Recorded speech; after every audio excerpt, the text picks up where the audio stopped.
नमस्कार साथियों, जैसा कि आप सभी को पता है कि टीजीटी की जो वैकेंसीज निकली है उनका जो एग्ज़ाम डेट है वो आज जारी हो चुकी है। 22 तारीख से 22 अप्रैल से एग्ज़ाम शुरू होंगे और इसमें टीजीटी में पर्यावरण से संबंधित जो क्वेश्चन है वो 10 नंबर के आएंगे। इस वीडियो में हम आपके लिए पर्यावरण और पारिस्थितिकी से संबंधित ऐसे क्वेश्चन लेकर आए हैं जो एग्ज़ाम में आपके लिए काफ़ी इम्पोर्टेंट साबित होंगे। चलिए शुरुआत करते हैं।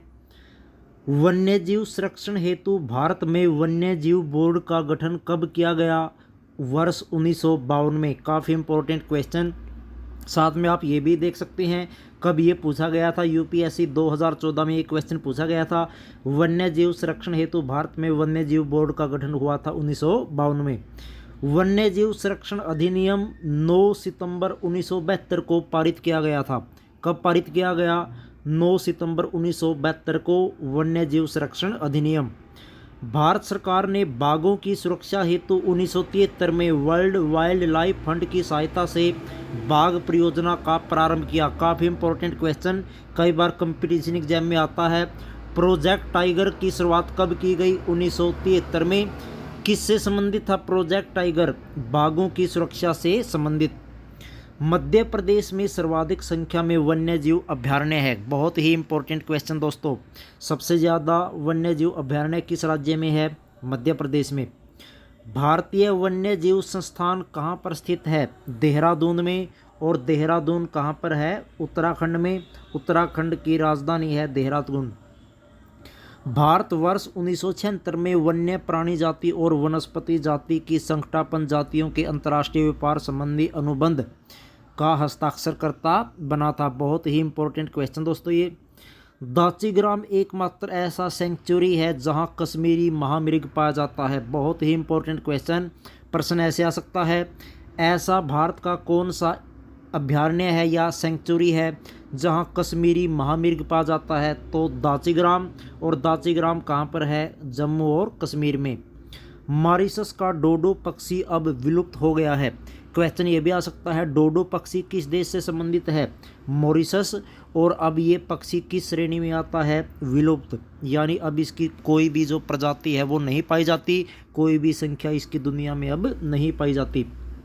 चित्ता या शिकारी तेंदुआ को IUCN की संकटग्रस्त प्रजाति की श्रेणी में रखा गया है। संकटग्रस्त जो श्रेणी है, ऐसी श्रेणी होती है जिनकी संख्या लगातार कम होती जा रही है और भविष्य में उनकी जो संख्या है और भी कम होगी, इसलिए उनको संकटग्रस्त की श्रेणी में रखा जाता है। काला तेंदुआ असम, मेघालय, पश्चिम बंगाल के उत्तर और उड़ीसा में पाया जाता है। गैंडों की सर्वाधिक संख्या भारत में किस उद्यान में है? काजीरंगा राष्ट्रीय उद्यान में। और काजीरंगा राष्ट्रीय उद्यान कहाँ पर है? असम में। बहुत बार ये क्वेश्चन पूछा गया है। काजीरंगा राष्ट्रीय उद्यान किस राज्य में है? असम में। और यहाँ पर कौन सा पशु मिलता है? गैंडे। कश्मीर में पाया जाने वाला मृग हंगूल भारत का सबसे सुंदर मृग है। जंगली गधा कच्छ के रंग में रेतीले और नमकीन मरुस्थल में पाया जाता है। उत्तरी सिमलीपाल और भितरकनिका किसके लिए प्रसिद्ध है? घड़ियाल और कछुओं के प्रजनन के लिए प्रसिद्ध है। और ये दोनों किस स्टेट में है? सिमलीपाल और भितरकनिका ये है दोस्तों उड़ीसा में। किस राज्य में? उड़ीसा में। श्वेत पंखधारी जंगली बत्तख भारत में एकमात्र स्थान असम में पाई जाती है। उसके बाद मणिपुर का संगाई मृग ब्रह्मा के थमीन वर्ग की भारतीय जाति है। कान्हा टाइगर रिजर्व किस राज्य में है? मध्य प्रदेश में। कुगती वन्यजीव अभयारण्य किस राज्य में है? हिमाचल प्रदेश में।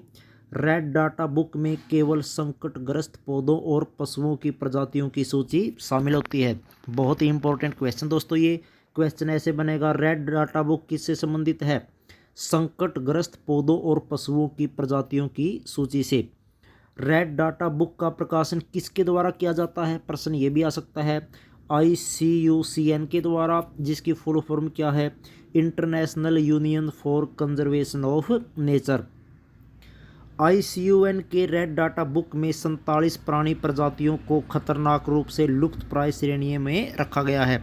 तो दोस्तों बहुत ही इम्पोर्टेंट क्वेश्चन थे ये पर्यावरण और पारिस्थितिकी से जुड़े, क्योंकि अभी जो TGT की वैकेंसी है 7471, जिसकी जो एग्ज़ाम डेट है वो 22 अप्रैल से शुरू होगी, उसमें 10 नंबर के जो क्वेश्चन है वो पर्यावरण से पूछे जाएंगे। इसलिए दोस्तों ये ऐसे क्वेश्चन है जो पिछले एग्जाम में पूछे गए हैं, चाहे वो TGT का हो या PGT का हो या HPSC या UPSC का ही क्यों ना हो, आपको समझकर ये याद रखने हैं। उम्मीद करते हैं आपको ये वीडियो पसंद आई होगी। मिलते हैं नई वीडियो में, तब तक जय हिंद जय भारत।